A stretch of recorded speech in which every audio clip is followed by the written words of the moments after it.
Hi sisters, I know you didn't miss me, but anyways I'm back to spill some more K-pop tea. It's looking like this trend is never going to die, so I'm gonna get greedy again and make another one.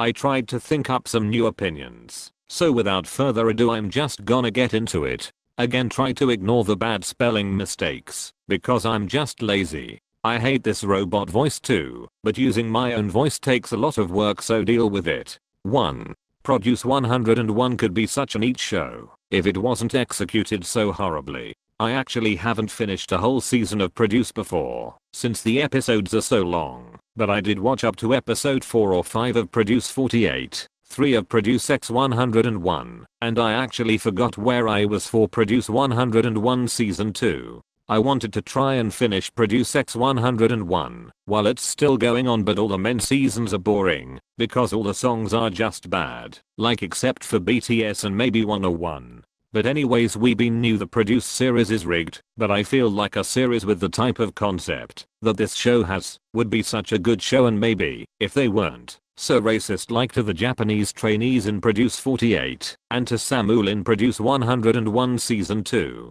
The group should also promote for like 2-year maximum, not like 101 and IOI that lasted for like 2 seconds. Although IZ*ONE is apparently under a 2.5-year contract, and the new group are supposed to go under a 5-year contract, so I guess it's fixed. I feel like the idea of trainees coming for different entertainment companies to come together and part of a group is great, but don't give one little bitch all the fame just cause she's the youngest. Yes, I'm talking about Young. The thing is highly based on how much screen time you have, and if someone comes from Big 3 all the trainees start to pee their pants in shock. This goes on for like 10 minutes and then everyone forgets about them. I mean, if you're going to hype up the company, hype up the people from the company. I'm not going to spend too much time on its own next opinion.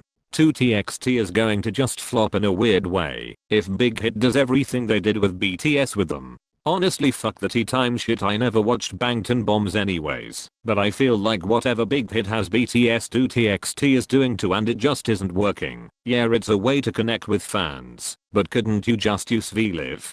BTS didn't gain their popularity from videos that a lot of their fan base can't understand, so what's the point? Like, okay, they're under the same company, but honestly this just feels like BTS and TXT are just subunits of the same group. They're too similar and the whole ARMY fan base is going to get mad if we just have a second BTS. That's not going to happen and never will happen.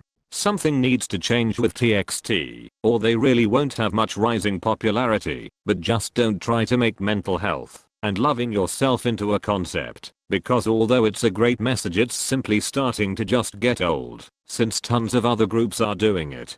3. Red Velvet will head straight to the basement if they don't release any bops before SM debutes a new girl group.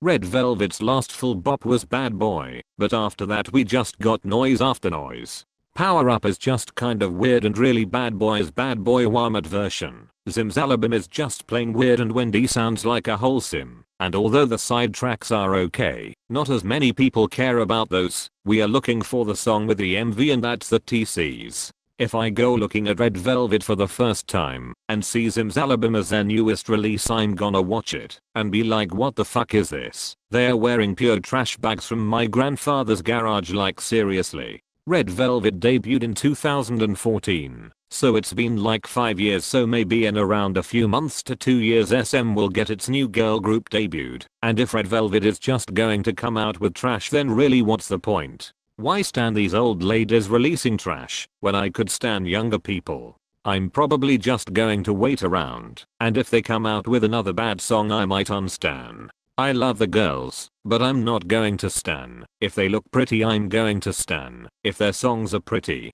I'm going to add on to this and say that Zimzalabim is growing on me, but the zipper sounds will never ever grow on me. 4. Fan wars are never going to end.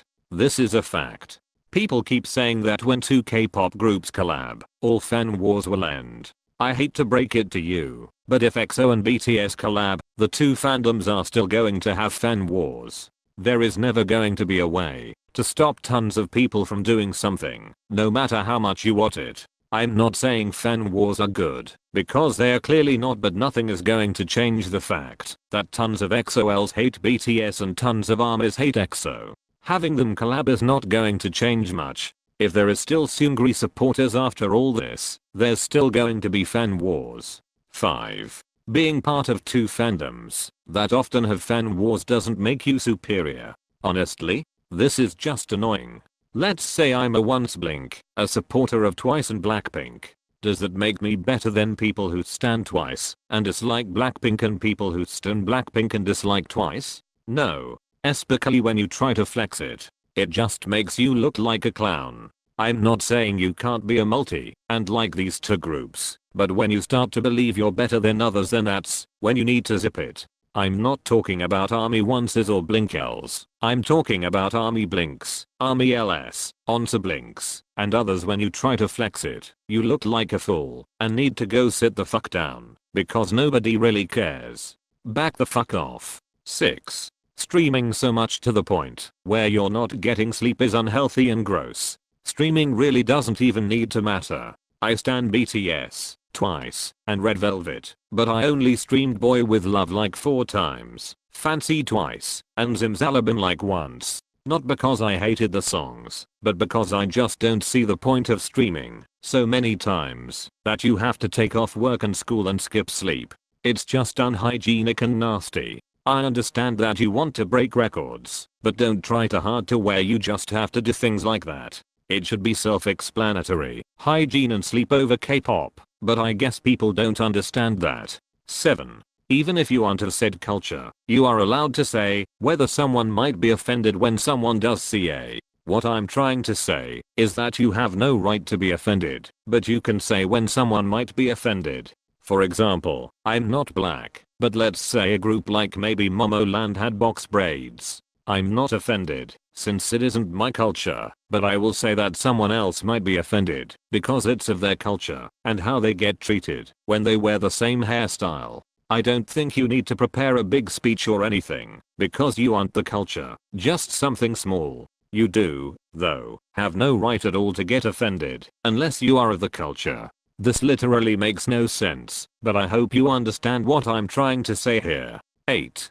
Dissing haters in your music is pretty stupid. I'm talking about the people that go full on Jojo Siwa and talk about how they don't care what you say and don't invite you to their birthday parties. It's so cringy and just painful to listen to. Like, who is your target audience? 10-year-olds? In case you couldn't already tell, I was mainly talking about It's Icy and Sumi's birthday. Icy sounds like all of Jojo's music mashed up into one song, and birthday sounds like a newer release. 9. I don't like Somi. Speaking of Somi, I don't like her. I have no idea why she just gives me Brad Child vibes, you know, the ones that take your lollipop and then run away. I know she got first place, and it was clearly based on popularity instead of talent. Judging by her stage presence, she doesn't look like she deserved that center spot. 10.